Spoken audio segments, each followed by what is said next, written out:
Hello. Hello. I'm Callum. And I'm Nick. And this is That's Eurovision, baby. Yes, Eurovision may just be a week in the calendar for some of you, but for us, it is a year-long obsession.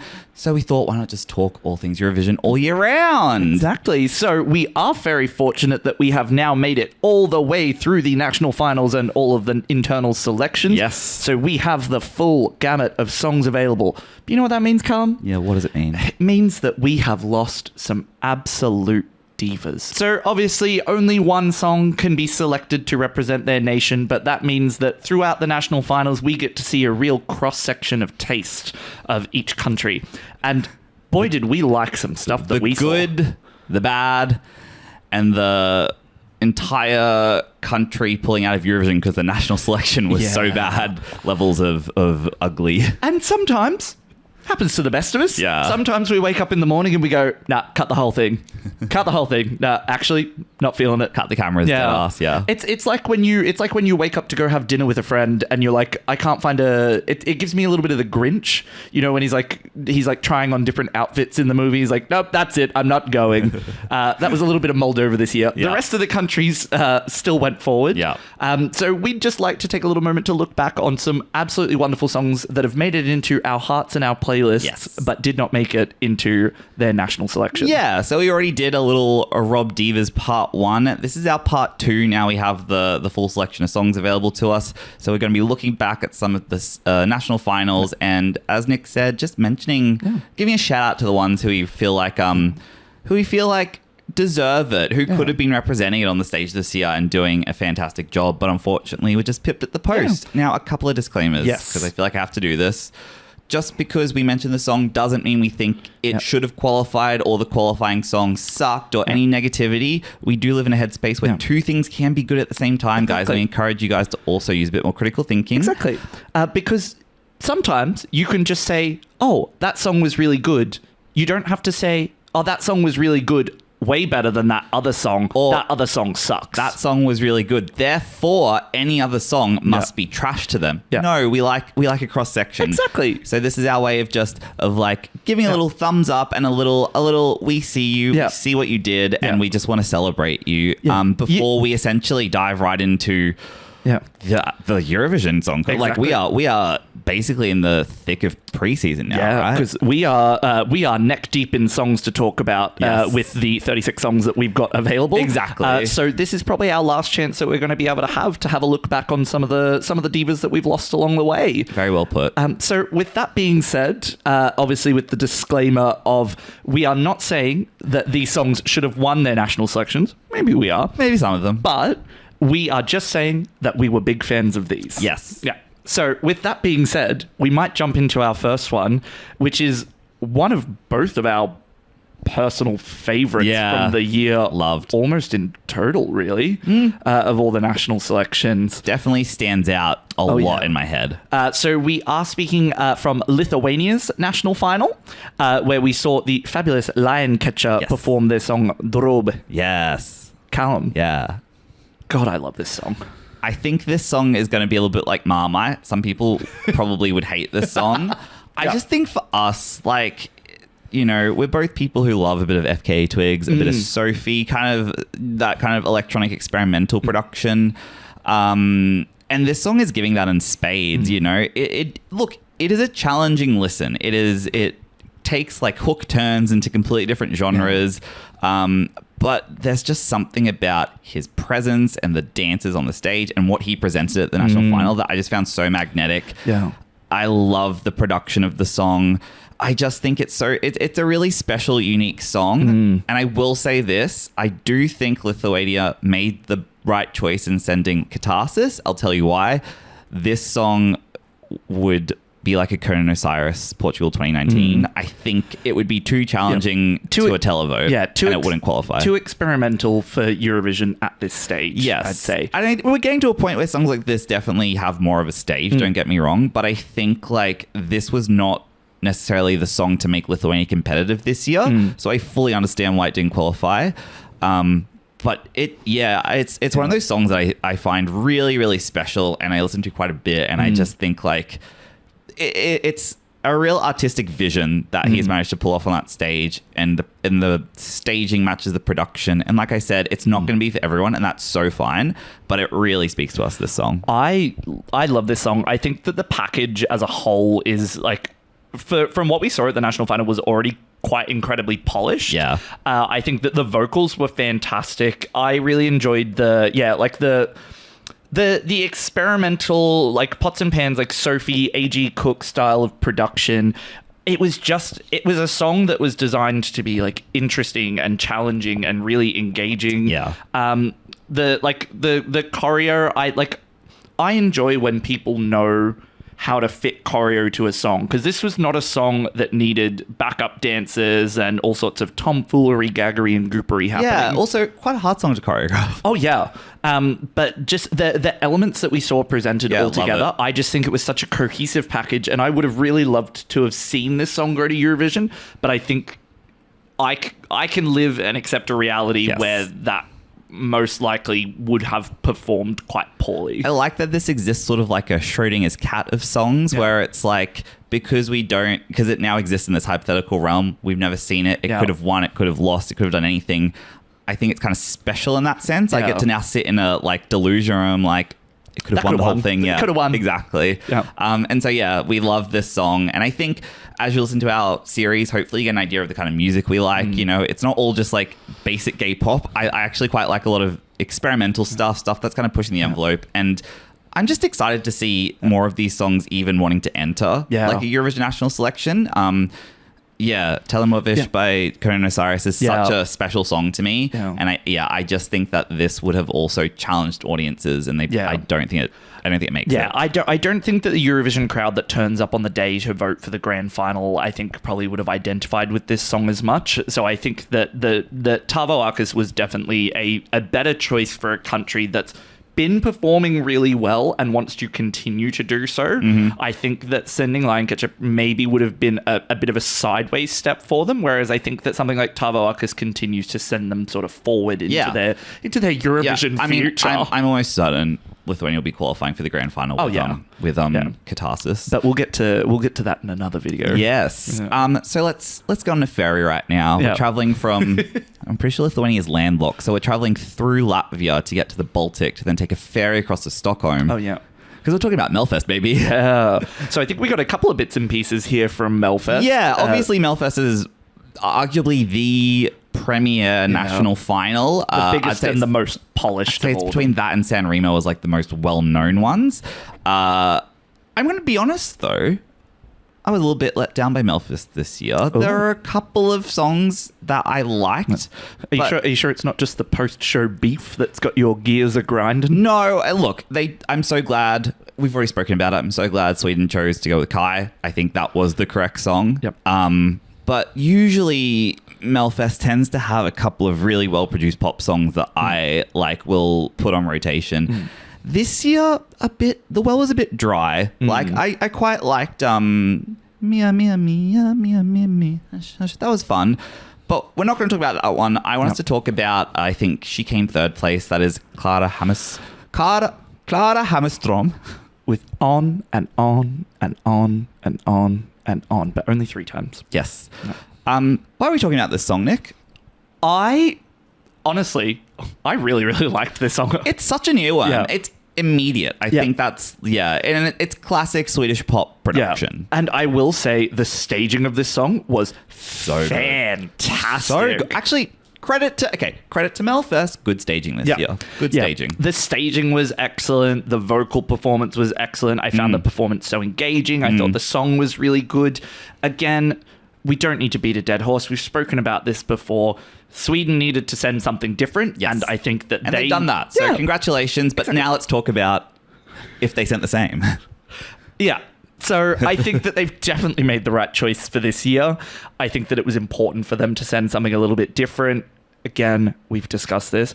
But that being said, still love this song. Yeah. And even though we felt it was right for Sweden in Eurovision to send something a bit different, they should never stop sending this caliber and quality of pop music to Melfest, because also very aware that, like you said, Melfest is one of the big ones where it's like Eurovision representation from Melfest is part of the story, but being a part of Melfest itself is just the big league. Yeah, totally. I think there's so much about the song to like. It's just good traditional pop perfection. There's a few little twists in there. I think that kind of bridge where you have those like really electronic hits kind of like get you a little bit, this isn't just going to be this. And then of course let's talk about the best part of the song where it'll do do do do do do do do do do do do do.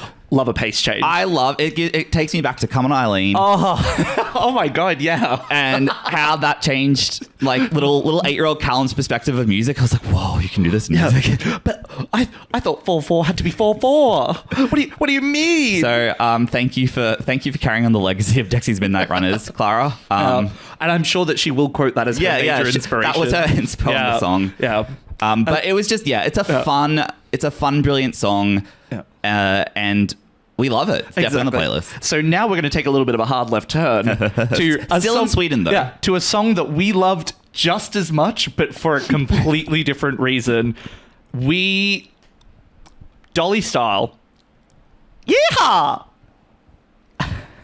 Oh my god. Okay.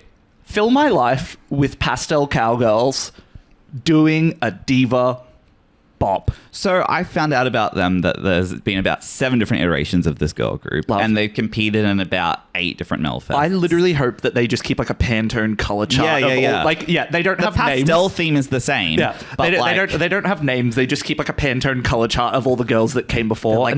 We lost lights. They're like they're like the gay Power Rangers. Like the girly pop Power Rangers. Yeah. Oh. Instead of like Red Ranger, it's like Fuchsia Ranger. Yes. Oh, Fuchsia Ranger, drag queen. Yes, write that down. So I love their story. I love the story of them wildcarding it to the final, and I think it's the first time they ever made the final as like as a group. So love that for them. Look, I get that this song is a little bit silly. It's a little bit childlike. But my God, does the serotonin flow through my veins when I hear that chorus hit? The impact that Unga and Fria, like it's like carrying on their legacy from the year before.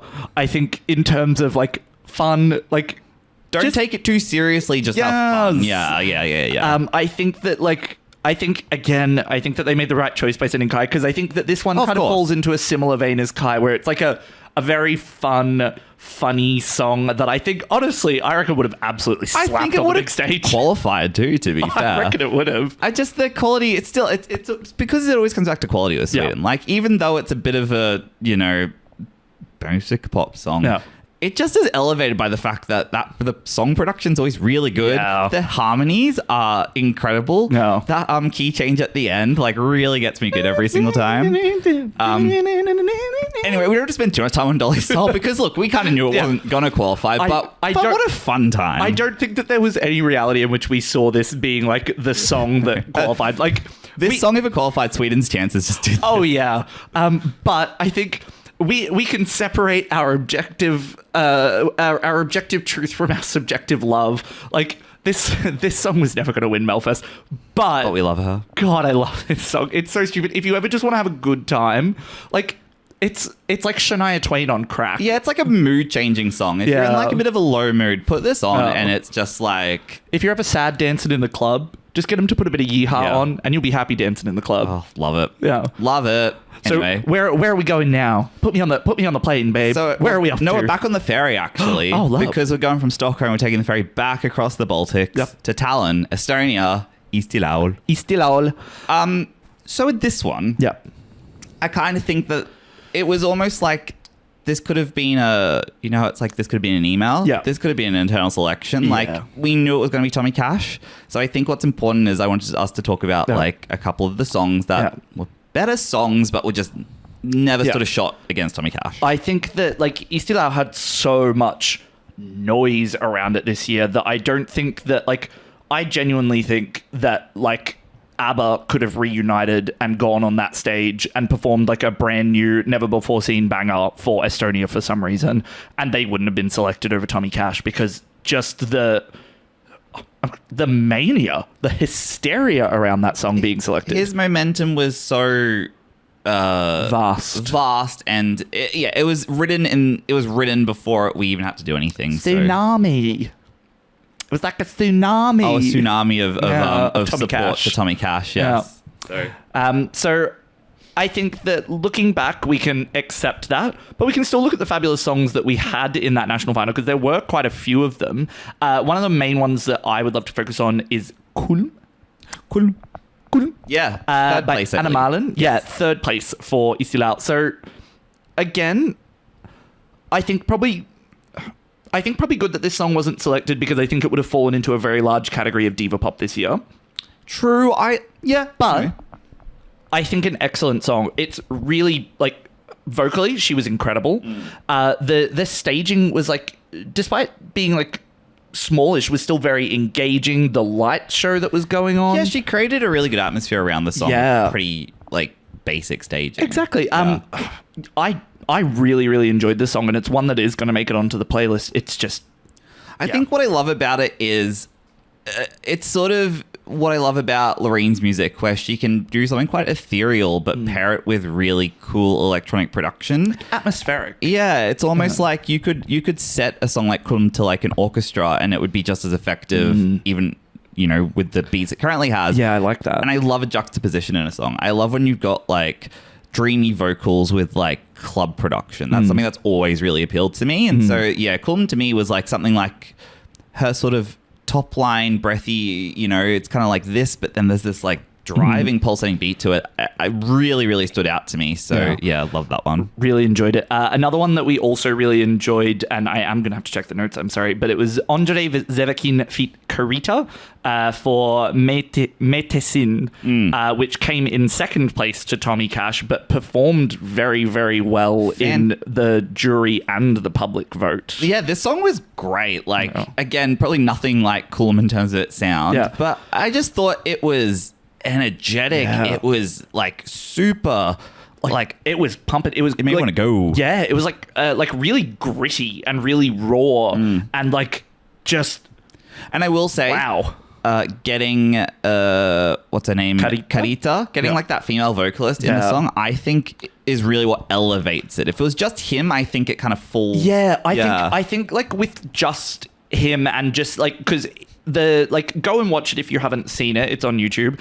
But the intensity that he brings to the song, I think like is amazing. But I do think that over the full 3 minutes, it would have been like a little bit too like harsh and grating. And I think that she brings like a restrained but still powerful energy. It's a yin and a yang to the song. Like the song's still got the same energy level, but I think that female vocalist voice in a song like this really, I think it just takes it from like a poison cake into something more elevated. Yeah, I agree. Also, for some reason, the chorus, and this might be a really deep cut, but the chorus reminds me of Laura Les's song "Haunted." Laura Les from 100 Gex has a solo song called "Haunted." Yeah. The chorus sounds quite similar. Yeah. If you like that music, you'll like this song. Like a really fantastic and well-staged, well-produced song. The part at the beginning with like the RuPaul's Drag Race Season 1 Vaseline lens, I quite enjoyed. Yeah, the first-person POV looking in the mirror. I was trying to figure out how it was done. I was like, is this just B-roll they've put over the top of the song, though? As a little production and media buff. But it was fun. It was fun. I thought it was staged really well. And again, I think this probably... Look, you know how he said that, you know, we're not here to say that the qualifying song shouldn't have qualified. Yeah, these songs both would have. I think they both would have done. Yeah, but the tsunami. I can't do accents. Tsunami. I think the sort of Tommy Cash riddle meant it was impossible for any other entry to qualify, and we accept that. We're not. Like, I don't love the song, but I'm not going to cry about it. No, it's one of those things where it's like you can read the writing on the wall. Like you knew that was going to happen. Like from like a couple of weeks leading up into the event, really. Like I almost like after it was announced that Tommy Cash was going with Espresso Macchiato, it was kind of an inevitability. Yeah. No matter what the song was going to be, Tommy Cash is Estonia's most famous artist. So like it would be like Australia sending Kylie Minogue. Yeah. Okay, I need you guys to not freak out when I said that. Not in terms of the fact that their music sounds anything alike, just in the idea of your country sending your most prominent artist as your representative. Should we send Hilltop Hoods? Oh, God. A little bit of nosebleed section. Oh, no. Aussie hip-hop is dire, but we're not here to talk about that. No, we're here to talk about fabulous Eurovision songs that have been left along the way. Yeah. So now that we've finished up with our time, how are we getting from this place to the next place? We've really enjoyed our time at the Airbnb in Tallinn. It's been absolutely gorgeous. Been nice, yeah. Yeah, unfortunately, Thank you for hosting us. Yeah, we've been charged an extra $400 in cleaning fees. Not really sure what happened there, but that's all right.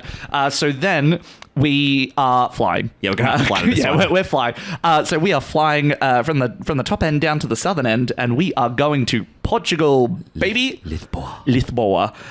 Where we saw, honestly, like, this was probably one of the national finals that I enjoyed the most, but also seemed to have the most disconnect between what happened in the room versus what the people voted for. Well, I think this is a stark reminder that the Eurovision bubble isn't always in tune with maybe what the general public wants. And that's totally fine. Yeah. That is just part of it. Like, there is a style and type of song that the bubble enjoys that doesn't always connect. Yeah.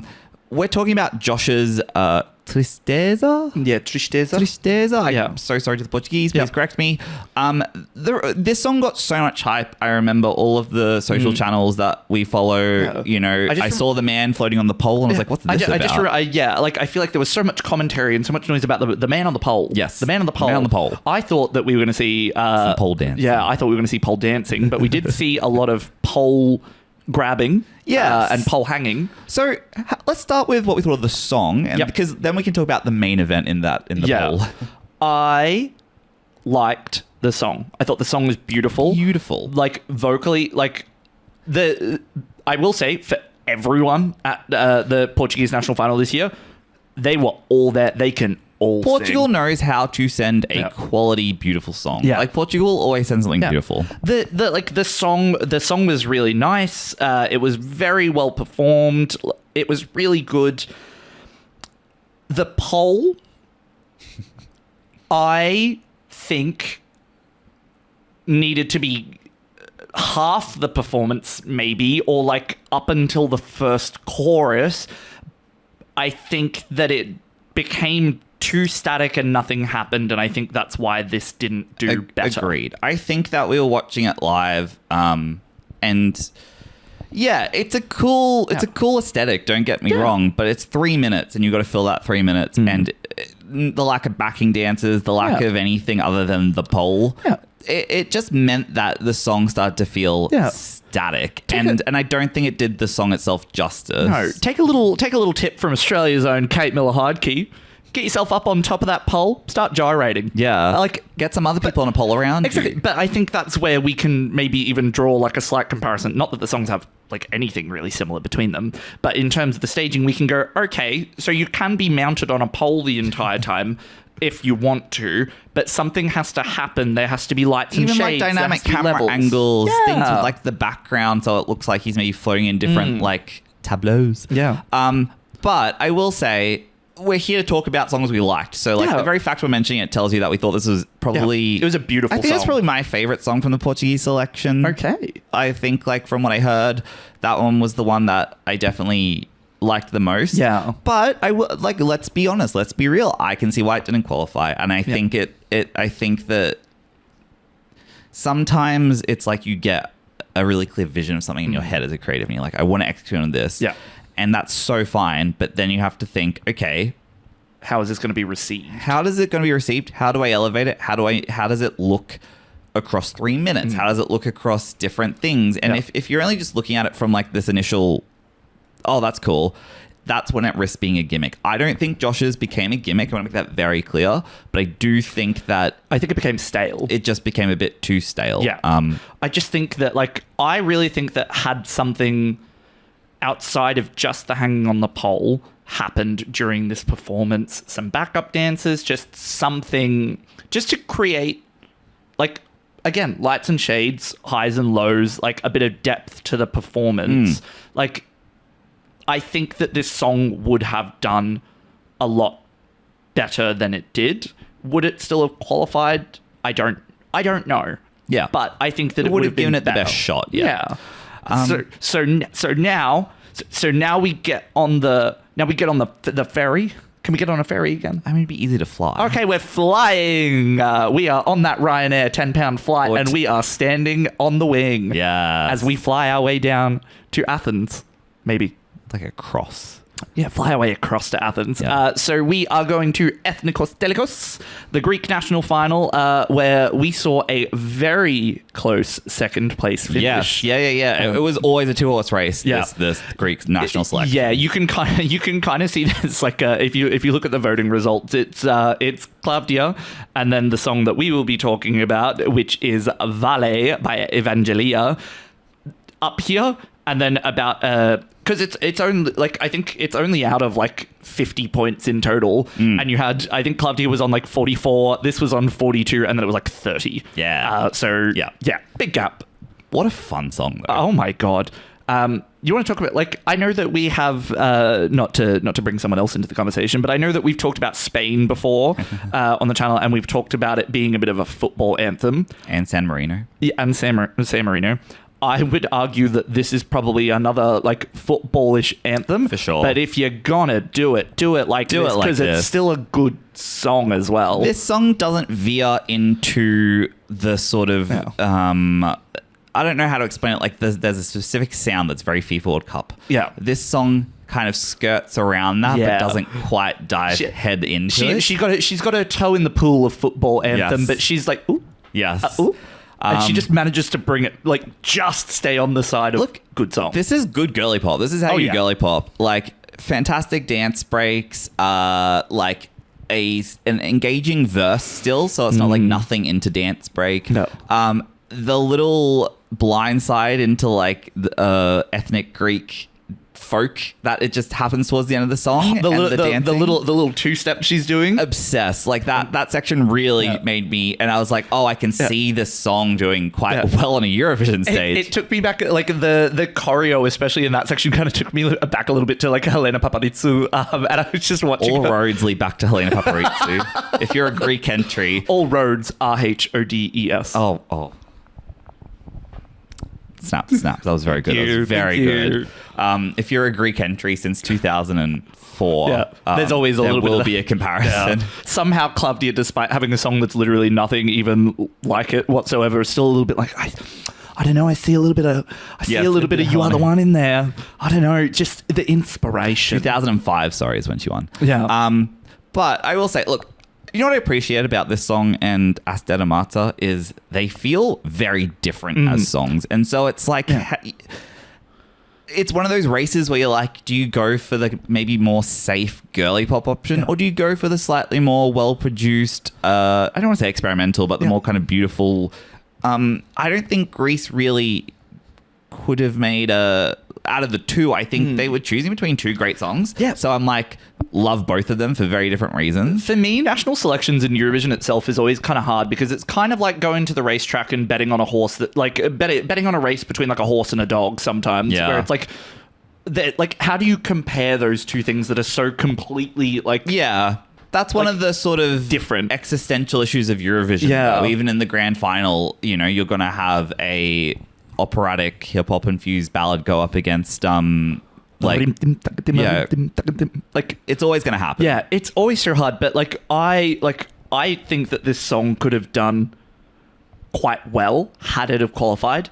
I do think, and honestly, see, aren't we being so nice? I'm back in Greece in. I think that they probably made the right choice. I think that Klavdia needs to step that staging up. Oh yeah, Klavdia needs to move, but I think that they made the right choice.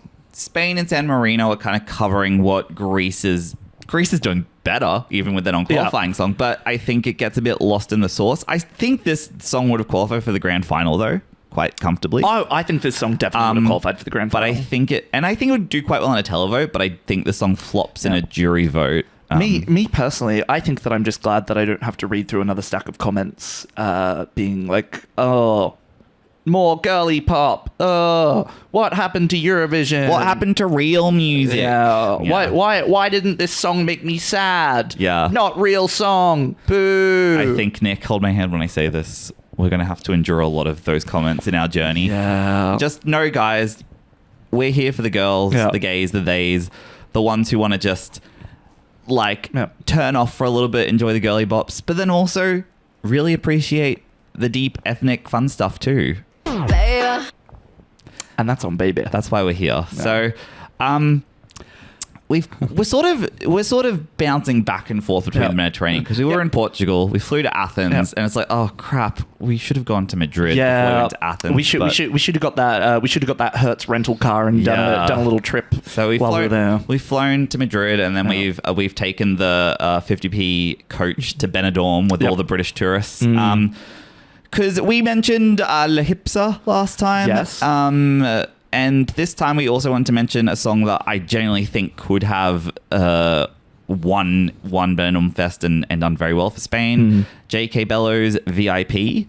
We're talking about girly pop. This is boy pop. Yep. And look, we didn't know at the time that there'd be so much boy pop in this year's competition. Okay. However, this is a retrospective, another one that I think is like a retrospective. Good that it didn't get picked. I don't know. I still think this. So this song is staged and choreographed impeccably, and that's why I wanted to talk about it and give it its flowers. Like the song overall, I think it's sort of it's fine. It's good. But I think watching that live and watching how tight the choreo was, how perfect the camera angles always were to picking up the most beautiful shot of them together.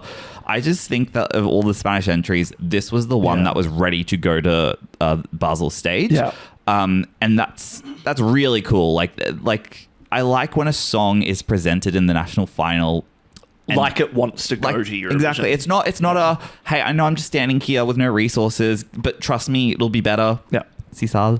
But we love you. We know you know that. We know you know that. Okay. We stan your TikTok. Yeah. Just a 2-second shout out to Sisal, who is I absolutely love you. Yeah, Denmark's entry. Who is, if you are not following that diva on TikTok or any other social platform, get on it. Yes. Because much like Mariana Conte, I really think that the girls are carrying the social game this year. There is content and also JJ though. He's carrying. JJ. But back to Spain, because I will say that Benidorm Fest I feel like is another one like your San Remos and your Melfests where it's like a premiere competition in terms of wanting to be a part of the festival. Yeah, it's only been on for about 3 or 4 years though. Did you know? No, you wouldn't think that from watching. You feel like, I think I've heard commentary on this that Spain likes to, similar to in Italy, likes to just vote for the song that they want to listen to, over summer, for example, as opposed to the song that's going to compete in Eurovision.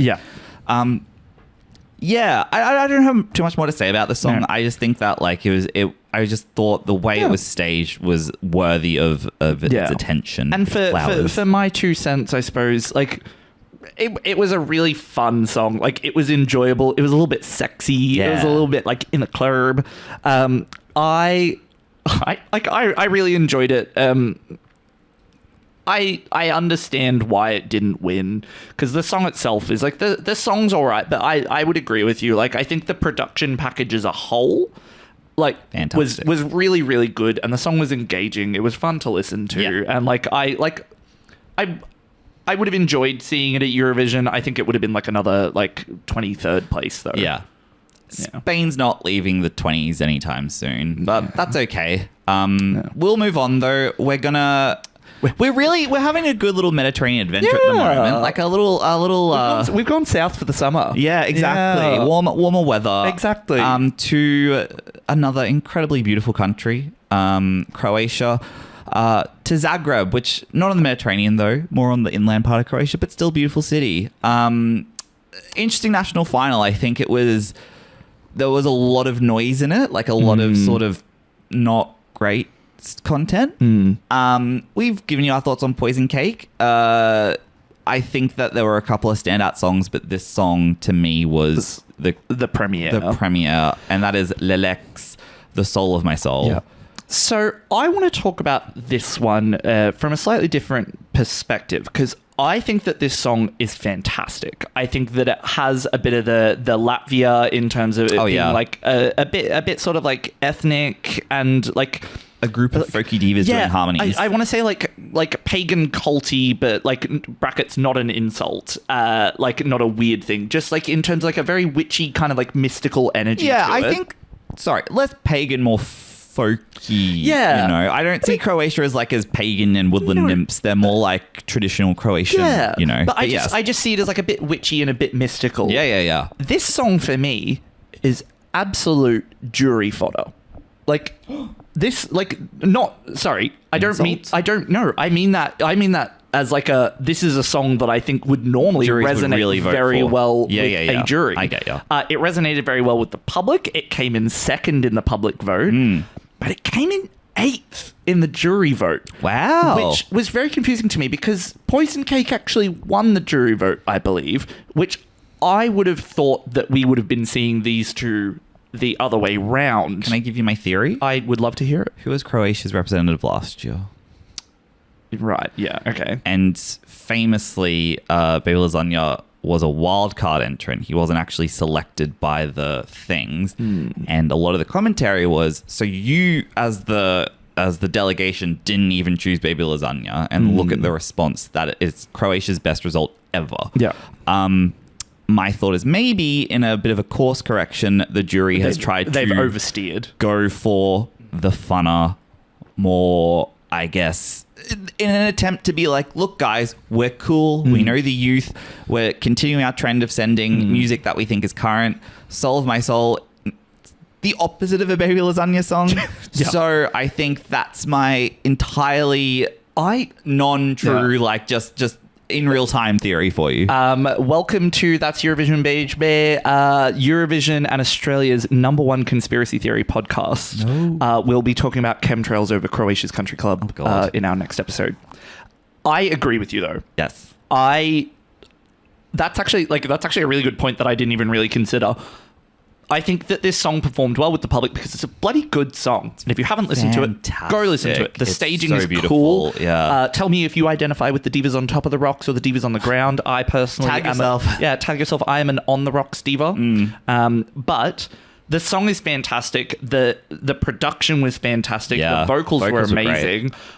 That's actually, a really good point. I think maybe the jury has tried to over-course correct from the previous year where they were like, hey, we can have fun too. We know what the kids are listening to. You gave us crap for not even selecting Baby Lasagna. Well, we're going to give you like fun and youthful energy this year. And Soul of My Soul is kind of traditional. Too much. And then I wonder how the jury felt when they saw the public vote came in and they're like, oh shit, you did it again. Again, you don't try to anticipate. You don't try to be cool for the youth. Yeah, you can't. It's never going to work. You can't anticipate the people of Eurovision fandom because God knows what's going on in some of our heads. But yeah, no. Look, we'll close our thoughts and just say this song is absolutely beautiful. Pretty clear. Croatia winner for me. Would have loved to see them competing for Croatia at Eurovision. I think it would give them a much better result than what Poison Cake's going to give them. However, this only has allowed our favorite ladies of Tautamatus to stand out even more. Yes. They are now the only ones doing that. And Croatia comes in and maybe dilutes Latvia a little bit. So you know what? And you know what? I'm already seeing Latvia too far down in the polls and in the apps. So like, I hope our reputation is just that we become Latvia's biggest supporters this year because I love the song so much. I just love it so much. But that being said, we might move on to our last robbed diva. How are we getting there? We're flying. I'm not doing this again. I reckon we could train it. You reckon? Yeah, we'll catch the Eurostar. The Euro... Sure. From Paris. Yes. So we will be flying our way up to Krakow or Warsaw. I think it'd be Warsaw. To, I would say, hands down, I know that we talked about Lion Catcher, but I'm going to say that this is hands down my #1 favorite from the national finals that we didn't see selected. Interesting. This is my #1. We are talking about Poland. We are talking about Lusterka, and we are talking about Schwada and Nicos. Apologies again if we've mispronounced anything in there. I Can I just preface? Yeah, I would very love for you quickly? to. We need disclaimers popping up across the screen. Yeah, this is eyeballs down the lens. We are Justina's biggest supporters. I'm a Gaia her. stan. We love her to death. She brings me so much joy, and we had a revelation last night that Justina has the same energy of a Ruslana, which is one of my favorite, Eurovision things. acts. Birthday twin. Yep. So I think that's why she's connected with us so much. If you saw us at the OGA party in Brisbane on Saturday night, you may have seen us. Yeah, we were doing a little bit of. Sorry to anyone that saw that. When we say we love Lusterka, when we potentially even say we prefer it to Gaia, just know that it is not a slight on Gaia. It is not that we don't like the song. It is not that we don't actually think it's maybe a better representative for Poland, because I actually think Justina is the better representative for Poland. But as a song and as a package, the floor is back to you. What I would love to do, and I'm speaking directly down the lens to you, San Marino. I know that everyone kind of uses San Marino as like a backdoor entry if they don't get in for their own national finals. There are many proud San Marinese people. There aren't many. There's like 4 of them. Oh, sorry. There are a few proud San Marinese people that will audition for San Marino. I would love, more than anything, for San Marino to be the last national final selection of the lot. So that I can build the wild card draw, so that I can build a curated list of all of the songs that I feel were robbed in all the other national finals. I'd be like, San Marino, this is your selection list. Go forth and conquer. Because for me, I would have loved to have seen this song on the Eurovision stage. This song is absolutely fantastic. It's so good. The levels, the lights, the shades, the rap, the choreo, the singing, just everything about this. I'm getting riled up. Sorry. Her stage presence is incredible. Her costuming was perfect. Yeah. The choreo, because the thing is, if you see the music video for this song, or if you just listen to it, it's hard to kind of visualize. And I think they did a perfect job of bringing this song and elevating it in a live version. They brought this song in a way that I don't think I could have imagined that they would have. No, and it just felt so badass, and I want to be her friend. I want to be the DJ's friend as well. Yeah, I want to borrow his little sparkly mask. That part at the end where they drop their mics and everyone comes together for that tight choreo dance. It is cool. It is. I think this is such a good sign for Poland, because I think they've done. Yes. They've been doing well. The commentary has been, though, that there hasn't been the right amount of audience participation in the selection of Polish entries. Notoriously. Now, we are not going to comment on any of the reasons that may be. But Nick, we're the premier conspiracy podcast. Yeah, exactly. But I will say the signs are there if you are looking for them. And if you can't see them, it's because you've been drinking the tap water. Think about that. I just adore this song, and I'm so glad to see that Poland, to have such strong contenders in honestly, the first 4 or 5 songs from the national final were good, but I will say the 2 that came at the top, for me, this is another Greece where it's there were your only 2 choices. Oh yeah. But Poland's whole national selection was fantastic. Yeah. The quality. Poland and Latvia really surprising this year with having just an incredible lineup of songs. Yeah. San Marino, you got a lot of work to do next year for your scouting. I low-key love the idea of, this is crazy, but hear me out. Not even a San Marino. What if there was just a 38th nation? Not nation, just a 38th entrant, and it's the wild card, and it's the public vote. Hear me out. The rest of the world.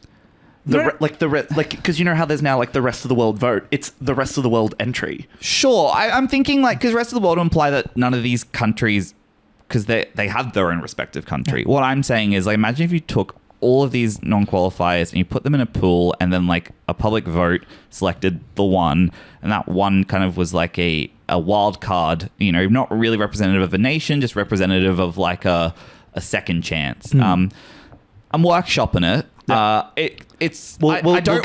get back to you on that one. I personally don't want to see it, but I just mean like, yeah, it's a cool idea. It's not that I want to see that happen. It's just that I don't want to see so many robbed divas that we lose along the way. Yeah, I think that, Poland is, I think we're going to see a Eurovision in Poland soon. Oh, yeah. I think there's certain countries that I come back to.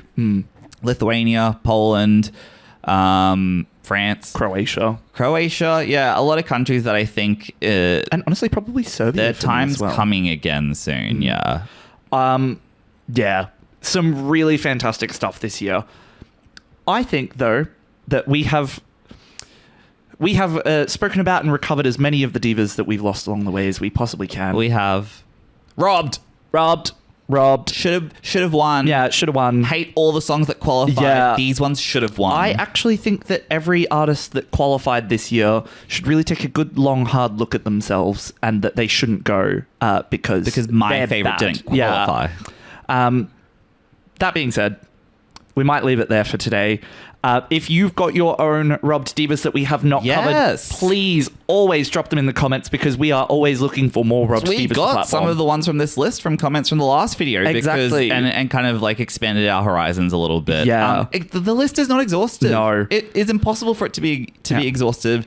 It's just the ones that we felt the most impassioned to talk about. If you're trying to talk about every entry that should have made it but didn't, we'd be here until bloody May just talking about Exactly. that. And I'll be honest, I just don't have the time. But we still want to hear about it. Let us know. Let us know in the YouTube comments. Let us know on Spotify. Let us know on our Instagram. Send mail to our home address. It's unit. So, if you haven't watched part 1 of the video of our robbed divas, please go back and watch that too. You'll get an indication of... I'll link it up here, probably somewhere up there. Now we've got to try and link it there. I'm gonna have a go. Yeah, I'm leaving that for you. I'm the post-production person, but Nick likes to like live direct. I'm like, you don't know how to do this stuff. I like to do the comments. Nick's like, what if I add this in? I'm like, I'm adding this in. Anyway, but yeah, watch part 1. We covered a lot of other national selections, places like Latvia, Finland. So if you're wondering why we weren't talking about those countries, they are in another video. And if you're looking for the songs that did make it, obviously we've got videos now on all of those. If you're looking for the songs that did make it, welcome to our entire fucking channel. But we're here, we're listening, because you know why? Well, that's Eurovision, baby. Thanks so much, guys. We'll see you next time. Bye.